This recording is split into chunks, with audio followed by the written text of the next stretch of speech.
Como joga Mateuzinho, o jogador que está em grande fase pelo Corinthians, é um atacante pela direita, um cara fundamental para construir as jogadas de ataque do Coringão.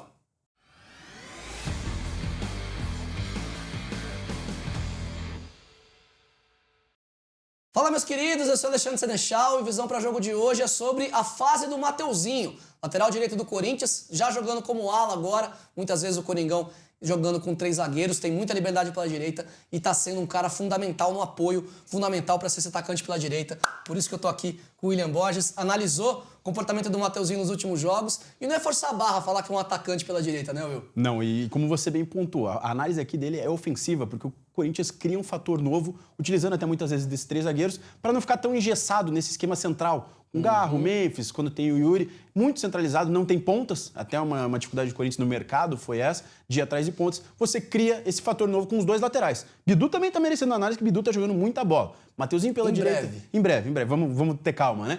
Mateuzinho pela direita e Bidu pela esquerda tem sido desafogo do Corinthians e tem sido praticamente atacantes. E é isso que a gente tenta pegar aqui. Mateuzinho tem uma boa marcação, sempre, nunca deixou a desejar em relação a isso, tanto no Flamengo quanto no Corinthians, mas o que a gente quer deixar bem claro aqui é como ele tem sido esse elemento surpresa, ele tem pisado na última linha do adversário e tem se tornado, sim, um atacante pela direita, vai ficar bem claro aqui. E a nossa audiência que acompanha muito aqui os vídeos do Corinthians já sabe, né? Tem a lista aqui, VPJ, que é o Visão pra Jogo, nosso quadro, VPJ Corinthians, tem vídeo dos reforços, né? Só veio o Vitinho, mas a gente fez de outros jogadores também sondados na janela.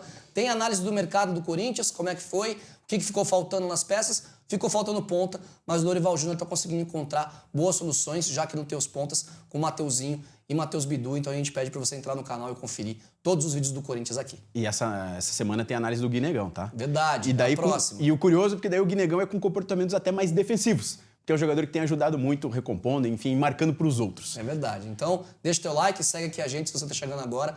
A gente faz muito conteúdo do Corinthians aqui também, além da live que a gente faz de segunda e quinta, 4 horas da tarde. Agora sim, Will, vamos para análise. Vamos entender como é que funciona esse falso ponta do Corinthians, esse jogador que consegue dar fluência para o time pelo lado direito do campo. E comportamentos mais ou menos nas últimas partidas, tá? Tentei pegar algo bem recente para ver como ele tem sido utilizado dessa forma. Até aqui contra o Fluminense. Ele é sempre esse desafogo pela direita. Olha como o campo fica livre para ele, para puxar esse contra-ataque. Até aqui não vai dar um dos melhores passes. O jogador já se posiciona para receber essa bola em transição, então ele é um desafogo pela direita. O Corinthians muitas vezes vira essa bola para pegar ele em condição de campo aberto ou condição de 1 contra 1. Até porque ele é muito bom também nessa progressão com bola, né? Ele carrega rápido a bola, além de ser um jogador rápido, e vai ficar claro até nesses 2 próximos lances que são em relação a isso. A partida contra o Mirassol, essa é a partida mais antiga que eu peguei, mas olha como ele tá livre, uma boa virada de jogo, né? Tá livre com bastante campo para carregar e como você citou, ele carrega rápido, carrega bem essa bola e no caso aqui consegue encontrar um bom passe. É um jogador que tem essa capacidade do passe também, não é um bagre, porque muitas vezes o cara é rápido, é uma opção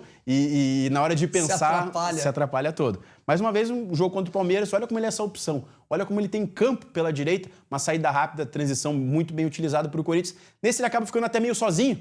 Tem uma recomposição rápida de jogadores. Palmeiras fecha 4. Ele tem que finalizar, mas mostrando nesses 3 lances o quê? Que ele tem essa saída rápida, que ele é esse desafogo. Muitas vezes quando está congestionado para um lado, você vira e ele está em boa situação para progredir. Aqui sempre o que eu quero chamar a atenção, já mudando um pouco a característica. Como muitos cruzamentos vêm da esquerda e ele está fechando na área, está sendo uma opção para pegar essa bola ou para completar o lance ou para pegar ela e retomar para o jogo. O que é o papel do ponta, né? É o papel do ponta, exatamente. Engraçado, né? Como ele tem sido esse cara fundamental pelo lado. Cruzamento da esquerda, ele entra na área e finaliza. Mais uma vez, cruzamento da esquerda, o cruzamento vem muito forte, mas ele está aqui, está com campo. Novamente pega essa bola, até tem uma opção aqui livre, não ergue a cabeça. Nem fiz aqui sozinho, né? Não faz, tenta o cruzamento, não dá certo. Mas a gente percebe comportamentos assim. Mais uma vez, cruzamento da esquerda, esse é no mesma partida, inclusive, olha como ele está ofensivo, olha como ele está atacando essa última linha. E aqui ele consegue fazer um bom cruzamento que gera uma situação de gol, gera gol, inclusive. Não foi gol de assistência dele, mas foi um perereco dentro da área e o Carrillo completa. Então a gente percebe como ele vai para esse segundo pau, como ele consegue atacar essa última linha e pegar cruzamentos da esquerda. E como você falou, quando a bola vem da esquerda, a obrigação do ponta direita é fechar para ser útil. No caso, ele não é um ponta direita, mas ele fecha para reaproveitar essa bola. Seja finalizando, seja um cruzamento muito forte, enfim. Ele é uma peça que está o tempo todo ali atacando e ultrapassando. Aqui um lance para a gente mostrar como ele está atacando essa última linha. Já não necessariamente cruzamento da esquerda, mas a gente percebe uma linha do Bahia com 5, 6 jogadores, nesse caso com 6 jogadores, e ele está nessa última linha, ele está junto dos outros atacantes. Então ele é muito utilizado, o Corinthians utiliza muito isso, aqui ele está posicionado como ponta direita, como você citou. Divide a bola ali e ainda consegue ficar com ela, tenta finalizar e não finaliza também. Mas ele está do lado dos centroavantes. Mais uma vez, Olha, ele tá na frente, uma linha de 4 do Vasco, tudo bem, ele não tá impedido porque o lançamento vem antes. Ele tá na frente da última linha de 4 defensores do Vasco para receber um bom passe, também um bom lançamento do André Ramalho. Ele domina a bola, faz o cruzamento, tenta um bom passe aqui pro Kaique, que estava infiltrando, a jogada acaba não resultando, mas mostrando mais uma vez. Ele nessa última linha, mais uma vez, nessa última linha com o campo. E aí aquilo que você destacou no início do vídeo, né? Pra quem tem Garro, Memphis e Yuri, normalmente os três, né? Agora tem jogado o Guinegão, o Yuri voltando de lesão ainda. Tem a questão da lesão do Memphis, né? Vai saber se vai jogar com os três, né? Quando é que os três vão estar à disposição do Dorival. Precisa ter gente pra abrir o campo. Amplitude. O Memphis até faz um pouquinho isso aqui, de vir um pouco pro lado, mas o Garro e o Yuri não tanto. Só quando o Yuri ataca o espaço, né? Pode ser nas costas do lateral. Só que o papel hoje de Bidu e de Mateuzinho pelos lados tem sido fundamental. Se você não abrir o campo, você não abre as defesas. Essa largura... Os três por dentro acabam ficando meio encaixotados na marcação. Não, e tem sido muito claro. A gente pega, e como eu falei, são lances recentes de como tem sido a opção. E vão ter lances mais decisivos ainda. A gente tenta trazer... A análise vai melhorando, né? Com os lances mais decisivos. Tem cerejinha do bolo no final. Tem, né? isso. Tudo isso. Olha, mas olha como ele é mais uma opção, ataca essa última linha do adversário, como ele tem a capacidade de encontrar bons passes também. Uma situação que o Romero perde ali, mas ele tem um cruzamento... Pode falar. Não, é que esse lance é fundamental, porque assim, ó, contra o Atlético Paranaense na Copa do Brasil, se você não tem um cara bem espetado, você não alarga a linha, você não alarga o campo. Você tem um Atlético em linha de 5, 3 zagueiros, só o Guinegão aqui por dentro como centroavante, jogada vem do lado, tem o Garro chegando e o Mateuzinho vai fazer esse papel, que é o ponta direita no ataque, que é o cara que tem a liberdade para poder propiciar essa bola virada. Até eu nem marquei, senão você não consegue. São 3 atacantes, né? Sim. Eu não marquei isso, mas são 3 verdade. atacantes. E daí tem o mérito individual do Vitinho também, né? Que acha um grande passe, mas a questão do Mateuzinho ser esse ponto. Fechando, né? Sendo uma opção fechando, consegue encontrar um bom passe pro Guinegão fazer o gol. Mas assim, ele foi fundamental nessa jogada. O passe do Vitinho é muito bom? Espetacular. Mas a questão dele estar atacando essa última linha, sendo uma opção, é extremamente importante, é o que acarreta no gol. Mais uma vez, aqui até voltar um pouquinho que ficou meio... Aí, deixa eu soltar para ele dar essa assistência. Foi muito bonita, vamos ver de volta essa assistência dele. E aqui, ó, o Corinthians está atacando por dentro e olha onde ele está. Finalização, o Léo Jardim defende. Olha onde ele está, até parecido o cruzamento dele pro Guinegão só completar. São 2 gols parecidos. Os 2 gols, inclusive, estão na análise do Guinegão, tá? Que já foi feita, mas porque também merece. Mas mostrando esse comportamento, como ele pisa na última linha, como ele sempre está sendo uma opção, ali pegando rebote no lance anterior, fazendo esse facão para ser... É o ponta. A gente até repete bastante sobre isso, mas porque, de fato, tem sido isso. E é a grande valência dele, né? É a ofensiva. Ele é bom marcador, né? Não deixa a desejar na primeira linha, né? Atrás, mas é um jogador que, desde que ele surgiu, né? Lá no Londrina ainda, né? Lá atrás. Antes do Flamengo. Já era um cara... Ele chamou a atenção do Flamengo por isso, por ser um lateral que tem essa valência ofensiva, que faz ultrapassagem, consegue finalizar bem a jogada, né? Na última linha. Então é um cara que tem isso como a grande qualidade, talvez, do futebol dele. E agora o Dorival está potencializando isso. Para os dois laterais. Porque pelo outro lado o Bidu também é muito ofensivo. Né? E foi interessante o Dorival arranjar essa solução para não ficar tão engessado e dependente de jogadores que vem desfalcando muito o clube. É verdade. Você pega o Garro, perdeu bastante jogo essa temporada, o Memphis e o Yuri também. O Memphis agora é de volta. Então você precisa criar um fator novo. Você vai ficar dependendo disso. Tanto é que a partida contra o Atlético Paranaense que a gente mostra ali, o Mateuzinho sai no segundo tempo e faz uma falta tremenda.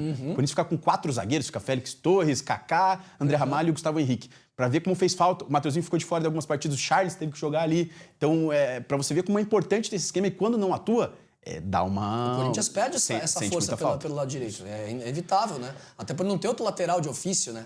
No elenco que tenha essa qualidade, que esteja pronto para jogar como o Mateuzinho. Né? Exatamente. Agora, trazendo para um contexto que ele tem acertado bastante, a média dele, de cruzamentos, a média dele no Brasileirão é de 30%. Para a gente entender aqui, 30% é uma média ok. Não é bom. Das melhores, mas é um número bom, tem certa assertividade. Quando começa a bater 30% de cruzamentos é porque é um número que já começa a ficar num patamar melhor. Não é espetacular, tem lateral chegando a 40% nos cruzamentos certos. Mas daí é coisa, hein? Mas 40% é demais, mas o Mateuzinho com 30% tá fazendo um bom papel. Eu mostrei alguns lances dele chegando e até cruzando rasteiro no início da jogada, como ele cria boas chances. Aqui eu quero trazer mais até cruzamentos mais altos, mas como ele consegue jogar uma bola pro perigo, jogar uma chance ali, o Kaique não consegue aproveitar. Então, como tem bastante cruzamento dele que acarreta em perigo para time adversário. Até antes teve um lance ali que foi gol, né, na partida contra o Fortaleza, mas todos os lances geram perigo. Aqui, mais uma vez, cruzamento na área, um cruzamento direcionado, cruzamento para disputa, que a gente quer citar. Mais uma vez, posicionado, alargando o campo na direita, com espaço para fazer o cruzamento. Faz um bom cruzamento ali. Esse também, se eu não me engano, o Ronaldo faz uma baita defesa pro Bahia ali. Mais uma jogada, dá perereca, o Ronaldo faz uma defesa. Esse aqui é a cereja do bolo de cruzamentos, né? A gente vai entrar na parte de gols também, mas esse cruzamento aqui... Até porque a gente analisou esse jogo, tem aqui nas playlists aqui do Corinthians da WTV, o Memphis contra 5 na área. Acho que depois, pode dar o play, inclusive, porque depois ele fica ele contra 4. E só tinha ali pra ele cruzar. Cercado contra 4, até marca o Memphis ali. Ele dá o gato, né? Faz a jogada interessante, e depois ele vai pras costas, o cruzamento vai onde tem que ir. Se não faz esse cruzamento mais alto nas costas do zagueiro, o Memphis não consegue fazer o gol contra o Palmeiras. A movimentação do Memphis é fundamental. Claro. É extremamente importante. O Memphis deixa para trás 4 defensores. Mas se o cruzamento não é na medida, não é no momento certo, tudo que o Memphis fez ia passar despercebido. Se ninguém... um pouco mais baixo, tem um monte de gente na frente, muito alto, o Memphis não ia conseguir chegar. Inclusive, ninguém ia elogiar o Memphis, porque se esse cruzamento vem no primeiro pau e a zaga adversária tira com facilidade, ninguém ia se tocar da movimentação inteligente que o Memphis fez. Foi um baita cruzamento, um golaço, inclusive. Tem a questão do início da jogada, o Garro cobrando falta rápida, enfim. Agora entrando no mérito de finalizações, que é um jogador que finaliza. Tem golaço ano passado contra o Atlético Paranaense. Ele, quando abre aquela brechinha, ele finaliza e tem agora pego até mais confiança, até tá batendo falta, que era algo que ele nunca tinha batido na vida, enfim, não sei se informação, tá? Bateu 3 faltas pelo Corinthians e fez 2 gols. A gente entende até que o gol contra o Fluminense foi meio... foi sem querer, mas botou enfim. a bola na área, a bola acabou entrando. Mas tem melhorado, inclusive a primeira falta foi a primeira que ele bateu, acho que no Corinthians, ou na carreira. A primeira falta que ele bateu no Corinthians, ele fez o gol. Impressionante. Surreal, né? Então aqui é um lance que a gente percebe quando tem espaço, quando ele abre um clarão no meio aqui, é uma sobra de escanteio, né? Ele carrega essa bola e finaliza bem, gera um bom perigo ali, o Everton faz uma boa defesa. Então ele posicionado por dentro, muitas vezes sendo uma opção, contra o Internacional faz mais uma boa finalização, o Rocher defende, mas ele é um cara que finaliza bastante. E daí, por fim, eu quero trazer esses 2 gols de falta que você citou. Contra o Juventude foi um pouco mais bonito até, né? Porque foi um gol direto. Finaliza muito bem ali. O goleiro dá meio que o canto para ele, finaliza no canto do goleiro, engana o goleiro, faz um bonito gol. E, por fim, essa partida contra o Fluminense, onde ele faz aquele cruzamento. E um detalhe que eu quero chamar a atenção, que eu marquei aqui. O Fábio já tá posicionado mais fora, né? O Fábio tá muito adiantado. Até perdi a marcação ali, mas ali. Vocês entenderam o que eu quis... Pode dar o play que vai aparecer. Que eu quis fazer aqui. Aí. Olha como o Fábio tá adiantado e por isso até é um dos motivos que eu acho que acontece o gol. Tá muito adiantado, se perde até um pouco quando vem o cruzamento. Obviamente a movimentação, tem o André Ramalho que tenta cabecear essa bola, a movimentação atrapalha ele, a bola entra no gol, fazendo mais um gol e destacando como o Mateuzinho tem sido importante até fazendo gols. E aqui, como eu citei, essa parte ofensiva dele trouxe o mapa de calor do Brasileirão dele e fica muito claro como ele tem sido um atacante. Tem a parte defensiva, que ajuda bastante, o Corinthians muitas vezes fecha uma linha de 5, mas olha ofensivamente como ele tem pisado na linha de defesa. E você até mostrou algumas finalizações dele por dentro, né? Mas você vê que ele não tá sempre por dentro. O papel dele é alargar o campo.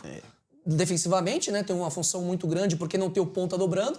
Então vai vir um volante, né? Pra fazer esse balanço pelo lado. E ofensivamente é o cara que abre o campo pro Corinthians do lado direito. Não tem muito segredo, né? Como você citou, perto da linha lateral, tá muito vermelho, porque ele é essa opção, tanto defensivo quanto ofensivamente. Mas tem sido um desafogo do Corinthians, tem sido uma peça importante e tem se destacado também, não só nessa opção pelo lado, mas com qualidade. Tem bons cruzamentos, tem finalizado e até tem sido coroado com gols. A gente vai ter a análise do Guinegão em breve. Matheus Bidu é uma das próximas que a gente vai fazer. E eu vou deixar uma pergunta que relaciona também ao Bidu para você, para fechar o vídeo. Duplas de laterais, Mateuzinho e Matheus Bidu. Estão em qual nível? Em qual prateleira? São os melhores? Estão no top 3? Essa pergunta tem que ser combinada antes, né? Pegar no meio da gravação, assim fica muito difícil. Pode pegar de surpresa, porque você é bom nisso. Por isso que eu já fiz a pergunta pra você sem combinar. Hoje eu coloco no top 5 do Brasil. Pode tá? ser. E assim, se você puxa no início do ano, o Bidu não era nenhuma opção a ser titular do Corinthians, estava para ser negociado. É verdade. Cresceu muito de produção. E o Mateuzinho era um bom jogador, todo mundo sabia disso. Mas aquele cara nota 6 que não fazia também diferença nesse time do Corinthians. Hoje, os dois têm feito diferença. Acho que o Mateuzinho um pouco superior, porque tem mais qualidade, talvez tenha mais força, mas os dois têm jogado muito bem, tem sido essa opção. E também a questão do Dorival entender e mudar um pouco o esquema e utilizar melhor esses laterais como alas, né, no caso, como boas opções e, enfim, ganhando situações e ganhando um esquema diferente que tem sido muito bom para o Corinthians. O Corinthians está vivaço aí na Copa do Brasil. Verdade. E o Mateuzinho é peça importante nisso. Puxa 3 zagueiros, pode ser com o Ranieri, pode ser com 3 de ofício mesmo. Com o Ranieri eu acho mais legal ainda, porque eu gosto muito do Ranieri e você consegue criar situações dentro da partida. O Ranieri pode ser um primeiro volante, pode descer, geralmente desce para a esquerda. Então com o Ranieri fica mais legal ainda. Mas entendo que se não tem a peça, coloca outro zagueiro. É verdade. Eu quero saber de você, torcedor do Corinthians, o que você achou dessa análise, o que você está achando do Mateuzinho agora, nessa fase atual, nesse ano de 2025, em que ele mostra uma evolução e se torna peça fundamental, não só por não ter sombra, mas também pelas boas atuações com a camisa do Timão. Deixa aqui nos comentários a tua opinião. Também escreve se você quer ver a análise de outros jogadores do Corinthians. Guinegão vem aí, na sequência, mais pra frente, vamos trazer também Matheus Bidu. E a gente, claro, espera que você deixe teu like, curta aqui o canal, seja um inscrito e, claro, pode virar membro clicando aqui embaixo, pode pegar, opa, desse lado aqui, não, desse lado aqui, agora sim. Desse lado aqui você pode pegar também o nosso QR Code para fazer uma doação pro canal. Qualquer tipo de ajuda que você nos der é muito bem-vinda. A gente sabe que o torcedor do Corinthians gosta muito aqui da WTV. Não à toa, o vídeo do Vitinho, o reforço, quando chegou ao Corinthians, é um dos únicos 3 aqui do canal que bateram 100 mil visualizações. Então a gente espera sempre a tua audiência e a gente espera também em breve, logo, logo, no próximo vídeo do Corinthians. Valeu!